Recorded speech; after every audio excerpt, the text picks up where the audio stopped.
prima, Gabriela Figueiredo, que já apareceu aqui no canal. Vou deixar aqui o videozinho, a gente fez uma maquiagem, né, junto com a maquiadora Julia Neves, pra pele negra. E hoje a gente veio conversar porque a Gabi, como vocês podem ver, é uma mulher negra retinta e lésbica. E hoje a gente vai conversar um pouquinho sobre isso, né, como é que foi esse processo de aceitação, se ela passou, né, por um momento de descoberta, como é que foi todo esse discorrer da vida dela. Seja muito bem-vinda, Gabi. Obrigada. Então, gente, a Gabi foi uma pessoa que me ajudou muito no meu período de transição capilar, ela que me ajudou a me descobrir novamente com o meu crespo. E acho que nesse mesmo período assim, a gente foi meio que se descobrindo, né, enquanto mulheres negras.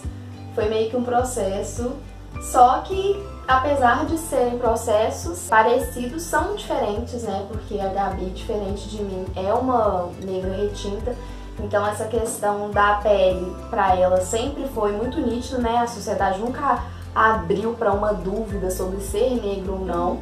Só que mesmo assim ela apesar dela saber que ela era negra, ela não tinha esse autoconhecimento, essa autoafirmação enquanto mulher negra. Como é que discorreu? Como é que foi esse processo? Então, viver no Brasil... A taça de vinho. Viver no Brasil é uma coisa muito difícil, né? Porque a gente tem aqui um racismo muito velado, que a gente às vezes não percebe. Eu sou mulher claramente negra, mas ainda assim, por muito tempo da minha vida, eu tive essas dúvidas, né? Não uma dúvida em relação à minha cor, mas essa questão do entendimento, né, dessa negritude, o embranquecimento, ele vai muito nas pessoas negras, né? E eu acho que pessoas retintas, talvez quando a gente não cresce nessa família de militância e etc, talvez isso surta mais efeito, porque a gente não percebe o que a gente está vivendo. Então, por muito tempo da minha vida, eu queria ser uma pessoa branca, ser uma mulher branca, não me entendia enquanto uma mulher negra, fazia de tudo, né, pra me encaixar nesse padrão. E até que, depois de muitos anos, assim, eu acho que eu fui estar em transição nos meus 15, 16 anos, foi isso? Eu acho que foi uns 16 para 17. Isso, uns 16 para 17 anos. E nesse momento, nesse entendimento do meu cabelo, do que ele era, de aceitar ele, que aí daí falou assim, mas espera, não é só isso. Tem coisas que estão além disso, sabe? Essa questão da estética, acho que por isso eu friso muitas vezes que algumas pessoas falam que a estética não é o mais importante, etc. Só que pra mim, pelo menos, eu acho que isso encaixa um pouco pra você também. A estética do cabelo, assim, ter sido um pontapé pra gente entender que não era só aquilo, não é só o cabelo, não era apenas alisar o meu cabelo, fazer progressivo e todos esses tratamentos que a gente faz e entender o meu cabelo. Foi o início pra eu entender esse processo enquanto mulher negra. Eu acho que essa questão do cabelo pesa muito quando a gente tá falando de mulher, porque eu acho que principalmente relacionada a essa questão dessa necessidade de se sentir bela, que a sociedade impõe pra gente, a questão do cabelo traz uma força, porque acho que muitas meninas que passam pela transição capilar é retirada da gente uma identidade. Porque desde nova eu era criança e a coisa que eu mais queria quando eu tivesse idade era conseguir alisar meu cabelo. A gente usava pano, a gente usava pano. Com 7 anos eu usava pano e eu ficava assim muito feliz. Eu falava com toda certeza, esse é o meu cabelo. Pensa que louco, gente, pra uma criança. A gente disputava qual que era o pano maior que a gente usava. Gente, aí foi incrível porque a gente passou por um processo assim. Ela me puxou pra conseguir voltar com o meu black. Não, é porque me ajudou muito mesmo. Eu acho que você me ajudou muito a entender como é que é voltar assim pras origens. Acho que eu não teria conseguido isso fácil se eu não tivesse você do meu lado. Acho que a gente merece ter um brinde agora. Porque a gente tá com vinho, gente. Agora a gente já tá na nossa vida adulta. Nossa, gente. Mas enfim. Questão assim de relacionamentos. Eu não posso me dizer que eu fui uma pessoa assim que não consegui me relacionar com as pessoas diretamente pela minha cor, mas que isso influenciou muito, assim, que eu nunca fui a primeira opção. E eu já falei, inclusive, num vídeo que eu fiz aqui, que uma vez eu e você estavam conversando e que, tipo, você seria uma opção depois de mim também. Não, mas isso ficava muito claro. Às vezes a gente saía, um carnaval que a gente passou juntas, e aí foi um grupo de amigas da Irá, E eram pessoas brancas, em sua maioria, e em sua maioria não, eram pessoas brancas. E aí tínhamos eu e a Ira de negras, eu uma pessoa com a pele mais retinta, né?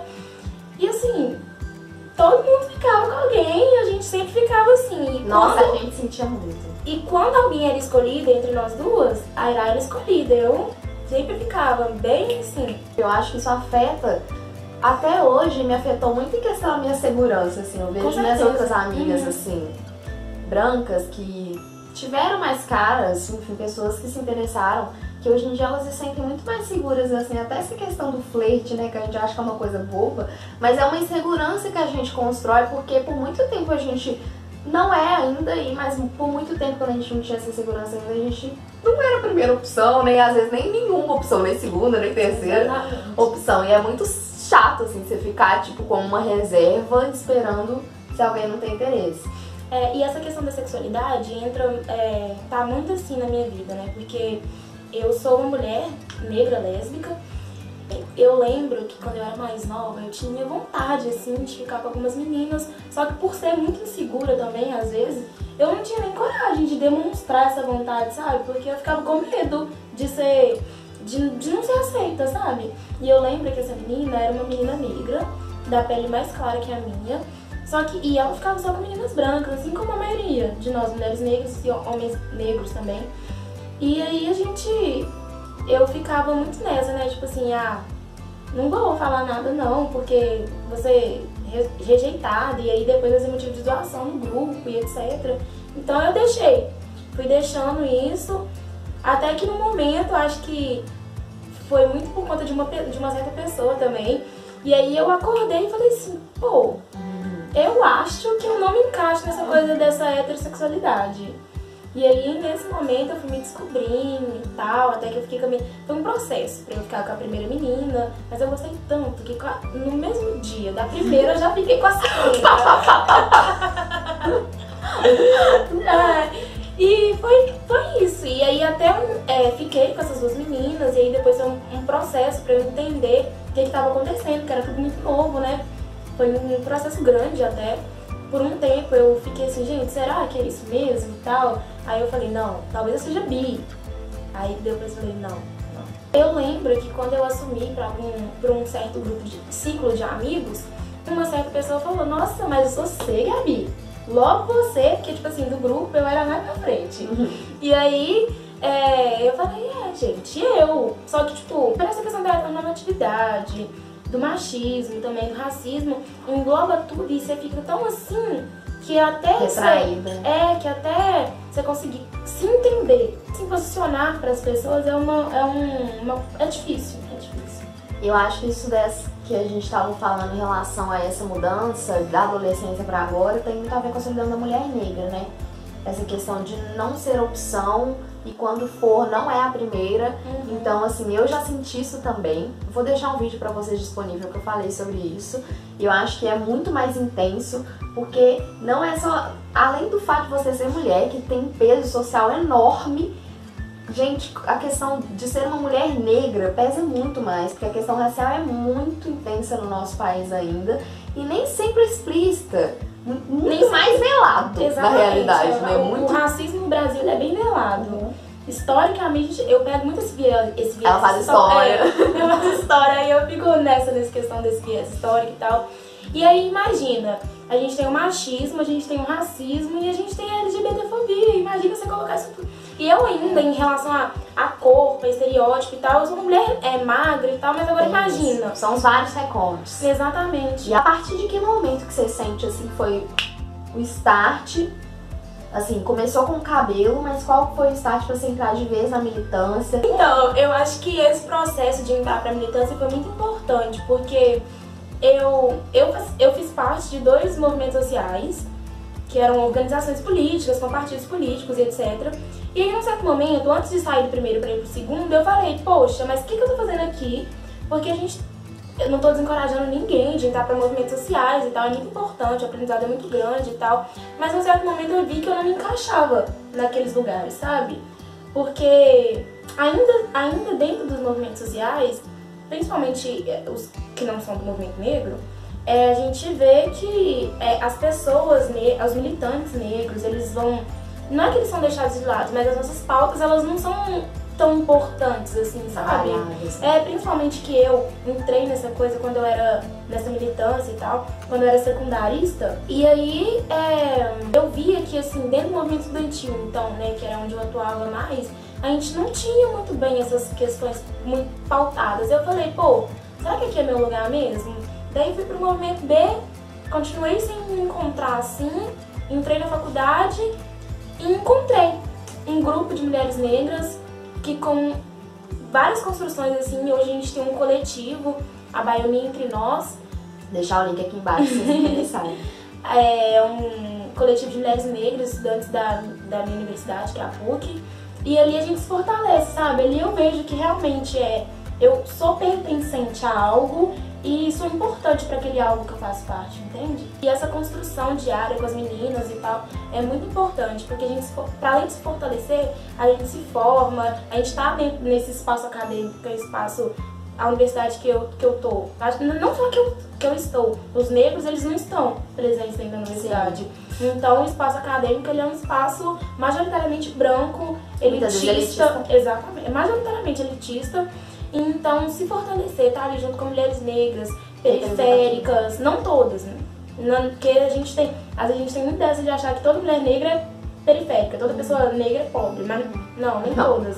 E é importante, sabe? Pra gente tá junto, caminhar juntas, sabe? É muito importante. Nós porque, por nós. Exato, caminhar sozinha, lutar sozinha diariamente não seria uma tarefa fácil. Resistir. Até porque acho que a partir do momento que a gente senta pra conversar, acho que a gente percebe que as nossas trilhas, apesar de diferentes, são muito parecidas, né? Igual eu falei com ela, muitas coisas eu não vivenciei, mas eu consigo sentir por ela, porque eu vivencio isso de alguma maneira também, né? Diferente da dela. E eu acho que são narrativas que se cruzam e se repetem muitas vezes, porque a gente tá mesmo dentro de um sistema, né? Exatamente.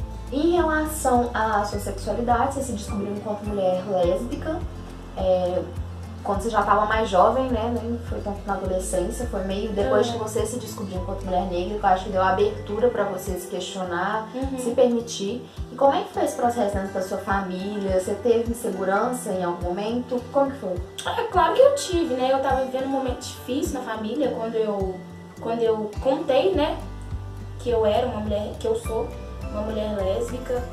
Pro meu pai foi mais tranquilo, porque ele mora distante e tal, então ele foi tranquilo. A minha mãe, ela ficou mais assim, né, porque ela pegou todo esse processo da infância, da adolescência e tal, e aí ela ficou mais assim, mas uai. Mas depois de um tempo ficou tudo tranquilo, eu não tive, porque infelizmente, né, quando a gente vai se assumir pra família e tal, muitas pessoas, elas têm aquela coisa de... A família não aceita. E por não aceitar, manda pra fora de casa, etc. Não, mas na minha casa foi muito tranquilo, foi muito tranquilo mesmo. Mas ainda assim eu sinto que minha mãe, que eu moro com a minha mãe e com a minha irmã, então eu sinto que tem um certo cuidado, sabe? Porque tem toda essa questão, né, da LGBTfobia, pra além de ser uma mulher negra, do racismo. Então a violência, ela tá aí. A gente vê... Você tá exposta o tempo inteiro na rua. Exatamente. Eu tenho medo de andar de mãos dadas com a pessoa que hoje eu não tô com ninguém. Tô solteira. Tô solteira. Mas eu tenho medo de andar de mãos dadas na rua com uma mulher. Porque eu tenho medo de apanhar, de ser morta.